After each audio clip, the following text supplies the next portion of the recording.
Hi guys, karibuni sana to the beloved show. We are really excited to be hosting this show once again. You guys are gonna be blessed. The story that we are bringing today is awesome. It is of God. It will help you in a major way. Thank you so much for the support that you've been giving us all along. We don't take it for granted. God bless you. So before I introduce our guest to us, kindly allow me to read a verse that is speaking to us concerning her story that she's about to bring to us. And it is from the book of Genesis, chapter 50 and verse 20. On the NIV, the Bible says, "You intended to harm me, but God intended it for good to accomplish what is now being done, the saving of many lives." Her story is that kind of a story where the devil had meant so much evil in her life, but God turned it for her good. And God is still doing that even by reaching out to so many other ladies. So God bless you. If you know a lady who is in a similar place or who has been there, or if later on in life you hear of someone who is going through the same things that she's about to share, make sure you share with them so that we can be able to be our sisters and our brothers keeper. In the name of Jesus. God bless you. Allow me to welcome our sister, Karibu sana Canada. God bless you. Thank you. Kindly begin by introducing yourself to us. Yes, so my name is Anne Kanana. As you have said. Yes. Yes. Okay, so who is Anne Kanana? Yes, so I am Anne Kanana. I'm born again. Yeah. Been born again for quite some time, for a number of years. I thank God. Yeah. For my, I would say, let me not use my role to describe myself. I would say I am a strong-willed, reliable, passionate, insightful, born leader who leads by example and loves to help others become the best of themselves, especially ladies. Wow. So that's why. Wow. It is beautiful. So what about your role? My role? So living family. Yes. Where do you come from? Where do I come from? Okay, let me start with I am a mom. Wow. Of twin boys. It's very handsome. Amazing. Yes, amazing twin boys. Thank you. Yes. And I am single, but I'm mom. Yeah. And I come from Meru. Yes. Originally, I come from Meru. I am an employer. I am an employer. I'm also an employee of a certain company. I'm an employer because I have a real estate company. Wow. I have also the mentorship for women, young women, women generally. Yeah. But yes, so I'm an employee and an employer at the same time. Wow, that is amazing. So where were you born and bred? I was born in Meru. Yes. Born and bred in Meru. Ushago. You don't look like it. Yeah, Ushago Kabisa. I went to various Ushago schools. Yeah. Okay. Yeah. So probably you can, our viewers would like to probably get to know you some more. Yeah. So where did you go to school? How many were you in your family? Yeah. So how many were we? I'm an only child to my mother. Okay. Yeah. But we are two to my dad. Okay. Of different moms, but we have the same dad. Okay. I have a half sister. Okay. But to my mom, it's just me. Okay. Primary school, my God. I went to many schools. Many yard schools. Yeah. There's one that was called Gyantune. Okay. Tagombongo. So many strange schools in Meru. Kikomene, Meru Primary, which that one was at least in the town, vicinity of town. Okay. And then from there, I finished my primary school in a school called Molim Boarding. Now that was a boarding school. From class 6, I finished class 6. Okay. High school, went to Kaga Girls. Okay. Shout out to all the Kaga Girls. Yeah. And so I went to Kaga Girls. That's why I finished my high school. Okay. Then for my university, I went to African Nazarene. Okay. Rongai. Wow. Yeah. Okay. So what did you study in school?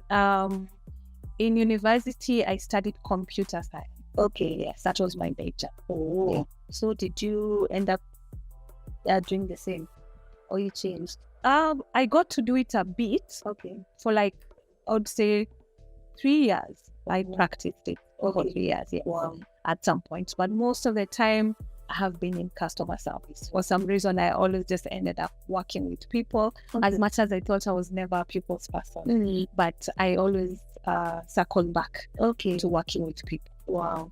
Okay. So what made you feel that you are not a people person? I guess although I have described myself at first how I began, that's not the canon that I thought I was. Okay. That's just somebody who God has recently introduced me to. It's like God has reintroduced me to myself. Okay. So I although I'm an extrovert, I grew up forced by situations to be an introvert. Yes. Okay. To really just internalize everything that was going on without having a voice to speak and speak out and say, maybe this is not right. This is how I feel. So I just grew up thinking, well, maybe then it's best to work with machines or behind a machine than to be speaking to people, talking to people, dealing with people generally. Okay. Wow. So would you mind sharing the story with us? I don't mind. Okay. So let me begin from the beginning, from the very beginning.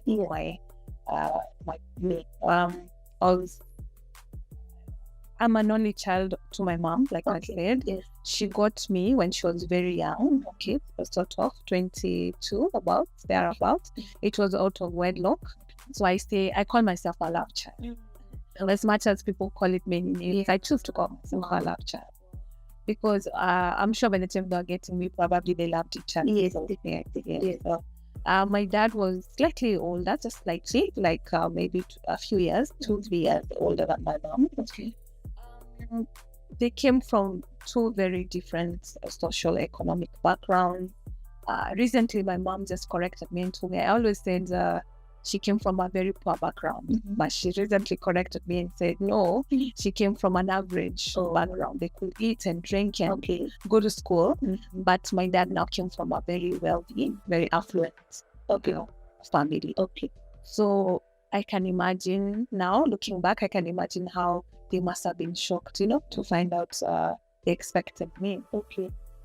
And traumatized as well. So I can imagine that's why maybe they weren't able to raise me as well as they should have or would have wanted. Okay.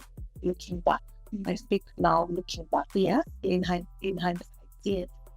So that's was my beginning. So I lived with my mom most of them. Okay, my mom's side. Okay. For my younger years, I remember I lived with my mom's side of the family. Although I moved from home to home quite a bit. Okay. I was at some point I don't remember living with my mom much herself, not so much, but I remember living with my grandma, her mom, my mom's mom, my maternal mom. Yeah. And I remember living at her elder sister's place, because my mom was the youngest of like 8.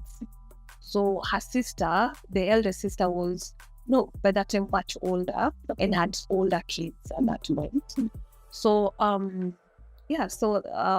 ended up living with her. So it was either I'm at my grandmother's or at my auntie's. I remember my mom used to stay with her at my auntie's at some point. I remember a little bit of that, just a bit of that. So I remember it was in that process that I was living with at my auntie's that one of my relatives actually molested me. I was about probably between 2 to 3 years.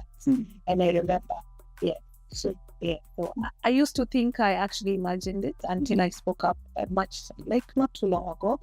And they confirmed, because many other cases have been reported of the same person. You said you were 2 or 3? Yes, I was around 2 years, 3 years. And you could still remember? Yes, and I remember. Many people assume that kids that young don't remember. No, they do, especially when it's traumatic. Yes. Very well. So now from there, so I grew up just from place to place. And I remember now at some point my mom at some point she was not able to take care of me anymore, maybe just due to frustrations of life. Now looking back, I can see that it's a possibility. But then as a child, I wouldn't be able to. So it was very traumatizing for me. It was very emotionally draining. And I was one of those very, I don't know, maybe some people are just born with softer hearts. I was one of those, I still am a very soft-hearted person. So those emotional wounds really bruised and really hurt. So most of my childhood was spent tears, with a lot of tears, lots of crying. Yeah, so I remember now at the time I was in class 4, my mom decided to take me to live with my dad's side of family, my paternal. At first, she took me to my dad himself. And my dad, probably before we get there, like growing up, when you were living with your shush and your aunts, were there other kids that you were playing with, or you were like just alone? At my grandma's, I was the youngest, because she had other grandkids that were living with us, but they were older. They were older. Maybe one was a boy who was slightly older than me, but yes, I was the youngest. At my auntie, I was still the youngest, because now I remember I said my auntie was the eldest, and so her kids were much older. Some of them were actually my mom's age. So because I imagine you were too young to even understand why your mom wasn't staying with you. Do you think that contributed to you feeling lonely? There are other things that were lacking in your life apart from just being with your mom? I remember I really craved for that parental love. Apparently, I'm told I used to call every man that I would say Dad. So I would really crave for that parental love with my father. You didn't know him? I didn't know him by then. I had never seen him. If I had seen him, maybe when I was much younger, and I never recognized. So I really craved for that. Just that parental love. I was a lonely child, very lonely and sad. So how was school? For me, was it easy or was it still difficult? For me, school was easy. School was easy because I was a good performer from way back. I was a good performer, so that really helped. That made me feel like I was being seen somehow. So school for me was a good thing. And I was a very playful kid, as much as I was introverted. I was still a kid too. So I remember I think that time my mom, actually, because she was a teacher in one of the schools at some point, the same school that I was in. And so I remember her giving me her teacher's, I don't know, it's a MacBook or I don't know what it's called, but she gave me for me to take it home for her. And I remember it rained that day, and I decided to go playing in the little paddles, little water paddles that were along the way, and everything fell into the water. And I'm like, she beat me up so hard.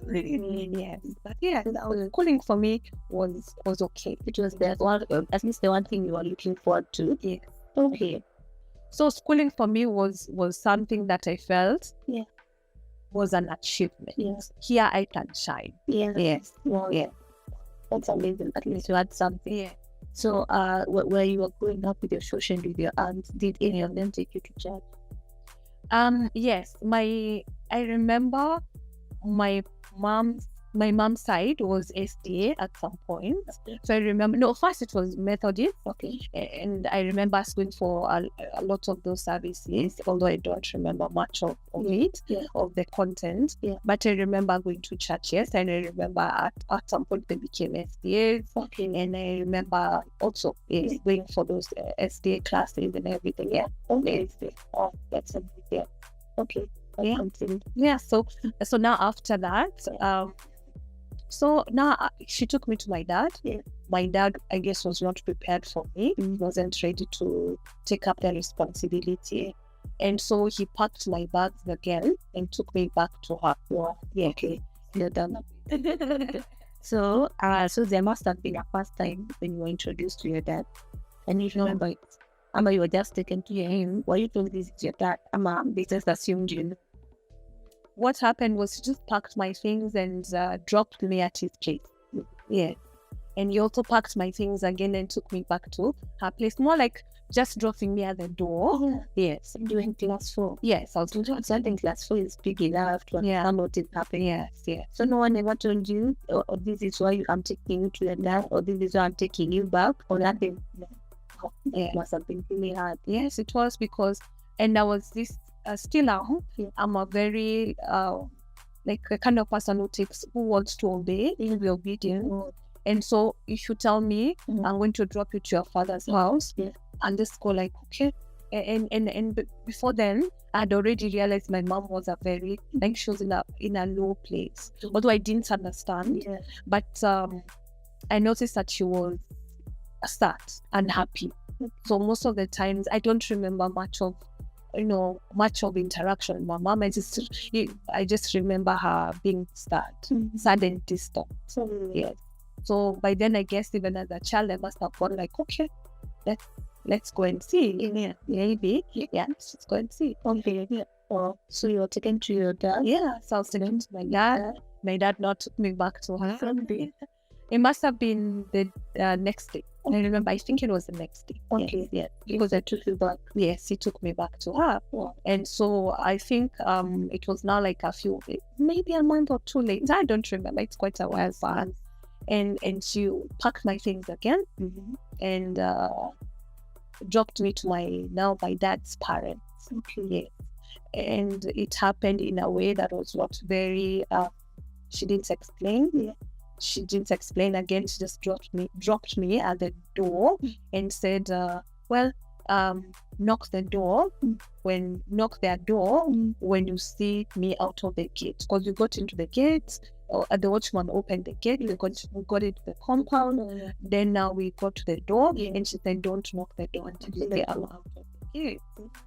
But in hindsight, I look back and I think I must have been really hard for her to do that. But for me as a child at that time, I was just obeying what she was telling me, but I wasn't understanding. Like, so during this time, were you going to school or what? Yes, I was in different schools. I'm at the one living nearby where. Even if you're living in a different home and still continue school. Yes, I was living, by that time, I was in Meru Primary. Okay. Meru Primary is within the town. Okay. And my grandparents, my dad's side of the family, are walking distance from the town. Okay. So I was still going to school. Okay. So I knocked the door, and people I'd never seen before. I have only heard of them maybe from people, but never really met them. And so they opened the door. Actually, my grandmother opened the door, and I said what I was told to say. Say you are, I'm your son's daughter. I'm Kanana, and I'm your son's daughter. And so that's what I did. Yeah. So that's what I did. And she looked at me. I can't really remember her reaction too well. Yeah. But she welcomed me in. Oh, yes. And my grandfather was also there, and he called him and they came. And I told them, yes, I've been told to come here. I am your son's daughter. My name is Kanana. And so, but so my life began. My life began like a movie. Yes, it does feel like it's like it's a movie. So that's how it began. And thank God, they were the most loving people. Wow. Yeah, it didn't happen. Wow. That was the end of me moving from one home to another as a child. Wow. Yes, that was the end. And so they took me in and just loved on me. Wow. Yes, they loved on me. My dad didn't live too far from there because it was like this huge compound with their home was like in the middle. Okay. But they had rentals it's these places that have what can I say? Not really an escarpment, but those places that are very hilly. Yeah. So if there's kunazo ziko chini na kunazo ziko juu. So my dad's house used to be like at the top of the hilly place, and then now some rentals, and then my grandparents' place, and then now more rentals now at the bottom. Okay. So it was a huge place. Okay. He had his own compound, but like just within. Yeah. Yes. Okay. Yeah. So that's how my life began with my grandparents. Yeah. Wow, we thank God for them. Are you still alive? My grandma is. Okay. My grandfather isn't. Oh. Yeah, sadly. Oh, we thank God for Yeah. them. Yes. Wow. So you stayed there how long? I lived with them for all my life now, all my childhood life, yes, until I finished Form 4. Okay. Yes. But for me, I still craved for the love of my parents. I remember, there was such amazing people, respected within the community, givers. I remember people coming to knock at the door every single day, and they had food prepared every day because they expected that people would come, and they would sit at the veranda and be served. And then now most of them used to come for medicine because my grandparents were medics. Okay. Yes, so my grandma was the first black woman matron in Meru Hospital. Yes. And my grandfather was an anesthetist back then. Okay, you can imagine. So they were well respected, loved members of the community. My grandma was the chair lady of Maendeleo Wanawake. Back then it used to be a big deal. Yeah. They were amazing people, but for me, I never saw it. I didn't really appreciate it because I feel, yes, for me, I feel wanted my parents to want me, to love me, to care for me, to be the ones to raise me. That's what I wanted as a kid. Okay. Yeah. Growing up, Yeah. you're in the same compound with your dad. Yeah. But would he, did you have a relationship with him? Would he come and pick you up, take you out, or even spend time with you? Would you go visit him? How was it? So for me, I would say it was very one way. Okay. Because for me, I'm the one who looked for my dad a lot. Yes. And I remember, for some reason, I'd be so scared to go lock his door, but I would still do it. Shaking, but I'd still do it. I remember I would go to look for him almost we'd close school because now by that time by the time I got to my grandma's, by the time I started living with my paternal grandparents, by the time I was getting to class 6, they took me to boarding. Okay. My dad opted to take me to boarding. Okay. And so when I would close school, and the first person who would be on my mind is my dad. Yeah. Let me go look for my dad. But in the space that he was in at that time, he wasn't able to be a good parent to me at that time. And so I'd go look for him, and it would not be so friendly. So I'd be scared, but every single day I'd go knocking the door, and I want to see him. And I would go back to my grandmother's crying. For some reason, I cried every single time because I felt like he didn't want me. Yes, he didn't want me. It was like I was a bother to him. Yeah, so he wasn't ready to be a parent. To be Had he remarried at that time? By the time I was in class, I think I must have been in class 7, is when he remarried. Okay. And that's when now my half sister was born. Yes, at that time. But even then, they broke up after a year. After my sister was younger, she was less than a year old by the time they broke up. Yeah. Okay. Yeah. What about your mom? Was she in your life at that moment? No, my dad had said that since my mom had decided to give me up to them, then she had no right to see me from them. So I remember while I was in boarding, she would come and I would see her. Now you can see your mother is at the staff room. Yeah, you can see she's that's your mom. Yeah. But you can't. The school has been told not to allow her to see me. So I would break down. I remember my childhood was just so full of tears. But yeah, so she would come now. Then she would go through the back of the school. Use the fence, the back of the school, and tell the other kids to call me. So we would talk through the fence. Yeah, so that's a little that I got to see her. Yeah, But at least she tried, yeah. and she tried. Yeah, yes, she may have made a mistake before by taking you, and probably it's because of what she was going through, but at least she was trying. Yeah, she was trying. She was trying. She was trying. Probably even the mistake she made was just because life pushed her to that point. Now, in hindsight, I can see that. But as a kid, you don't understand. You don't. All you want is your parents, whether you're living in a slum or wherever you are, together. Yes. Yeah, let's just be together. That's what you want.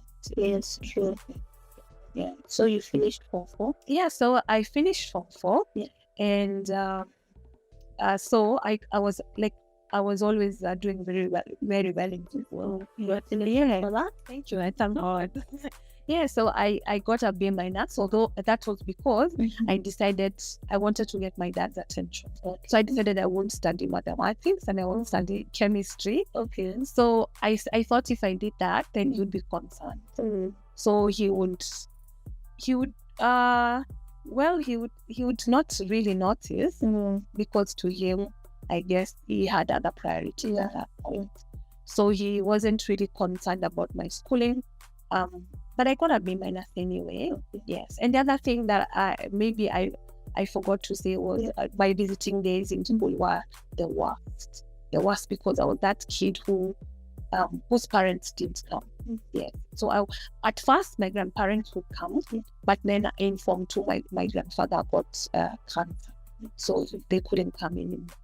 And we were a few kids from the same family in that school. As much as they would gather us together and be visited together, I still wanted my parents. Yeah, I really craved for them. Yeah, so my visiting days were full of tears. I remember at some point, one of my friend's mom asked me, can I adopt you? Yes, because she saw this kid is emotionally broken. What was your answer? I don't know what I said. Yeah, but yes. So yeah. So for me, I feel like my grandparents really tried. Yeah. And if I could speak to little Kanana, now if I could, I'll go back and say, enjoy the good that you have. Because looking back, I had it really good. I mean, except for the emotional part and except for the fact that the big, huge thing that my parents were not present, but I had it so good. There are people who had it once. Yeah, so I came from a well-off family, although for me it was an embarrassment that why am I living with my grandparents? So I'd constantly lie that I live with my dad.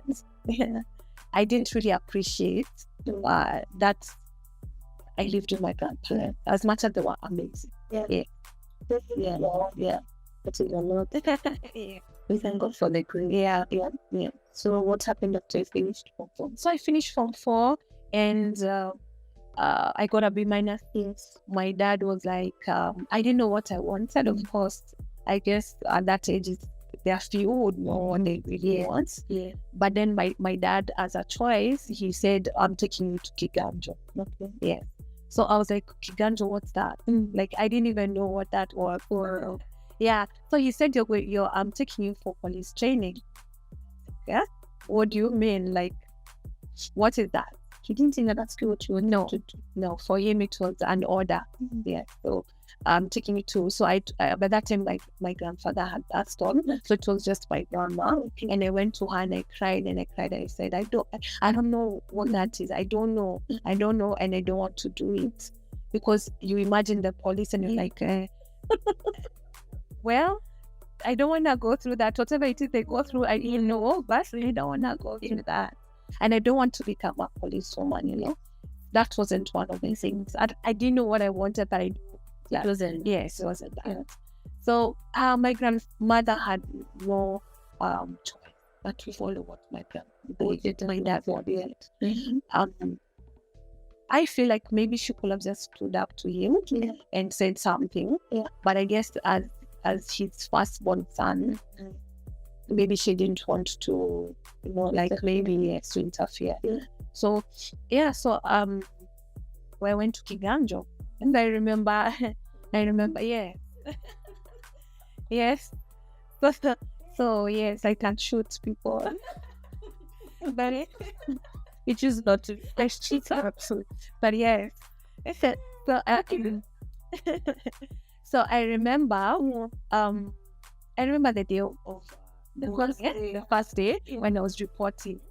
No, actually, I remember the in the course of how they choose people. Yeah. You go to a place, like you're put in one. By that time, they were doing like you're put in one. Okay. Then they do some dictation. Okay. They do some questioning. They do a few things. Okay. And they came up top. If I could speak to my little self, I would have said, just make yourself enjoy it. Yeah. But then these guys kept asking me, these officers, Yes. who are choosing people, now kept asking me, what are you doing here? Your grades are good. Yeah. You are a sharp kid. Yeah. Like you don't seem like you to Koto. Yeah. So what is it what is it? Are you forced? Yeah. They really want to know, are you forced? But by that time my dad had told me and warned me not to say that he had forced on. So and I really wanted to obey him as much as it was against my desire. Yeah. So I chose to I didn't know what to say. So I'll just tell them, no, I'm not forced. Yeah. So every single thing we did, I came up top. So either way, they took me. So I was one of the many that were chosen from now Meru to go and join the training at that point. Yes. And by that time, I'm probably 18. 18, because I must have cleared high school when I was like 17, turning 18. Okay. So so the first day, I remember it was now a few cars. It was like a few cars. We had a few cars. Okay. My dad was one of them, my uncle, my auntie, and we packed my things in a suitcase nicely, and then we go to the now when you get to when you're going to report, they have like a whole line of officers. Okay. You go through a few checkpoints. Yes. But then you leave your parents or whoever has brought you a bit far off. Yes. Then they let you go. Yes. And I remember for me, I was so scared. I felt so alone. And I kept saying, all along in my childhood, I would say, had my mom been here, I wouldn't have been going through this. But to go back a little bit, just before I reported to Kiganjo, my mom had reached out. Okay. And she hadn't reached out for a number of years. Okay. Like since I was like from 2 to from 4, I hadn't heard from my mom. At that point, I remember even how her mom passed on, and she didn't, because we didn't know where she was.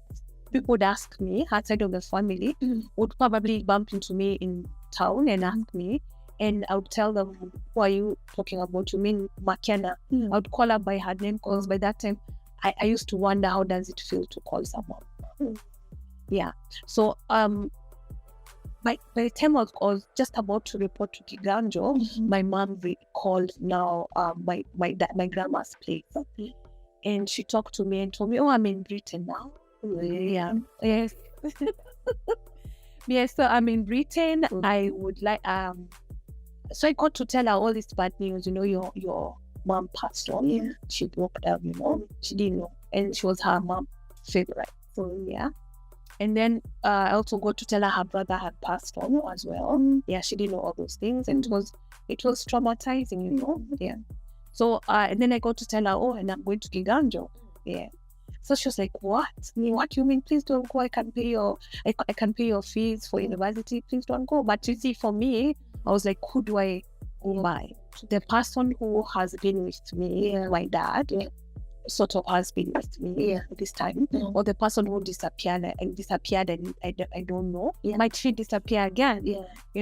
So for me, I chose to listen to my dad, because after all, those are the people who I had come to know, to live with and come to know. So so by that time, I had gotten a phone for myself. I was a very hardworking kid. So by the time I was going to Kiganjo, I had my dad used to go to Dubai, buy some merchandise, bring it, and for me I would want to show him I'm a good kid. I am worth it. I can take some of this merchandise and sell it for him. Get a cut for myself and give him his. his money. Yeah. So that's how I'd make money. And by the time I was going to Kiganjo, I had bought myself a mobile phone. That's right. Yes. So we had a way to communicate with my mom. Yeah. So I gave her my number, and in Kiganjo now she'd call me and talk. Okay. So I get to Kiganjo, and first thing, the officers are like, why are you coming? Mbona umekuja na hii gari? Okay. By gari they mean this suitcase. I didn't know that you're supposed to go with a mental box. Yes. And so there I was with my very huge gari. And everyone is looking at me like, okay, you came to see. Yes. And I was such an innocent kid. I wasn't understanding all this. Yeah.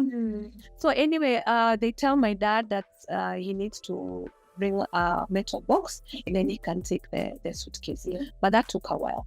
So I stayed with my suitcase for quite some time.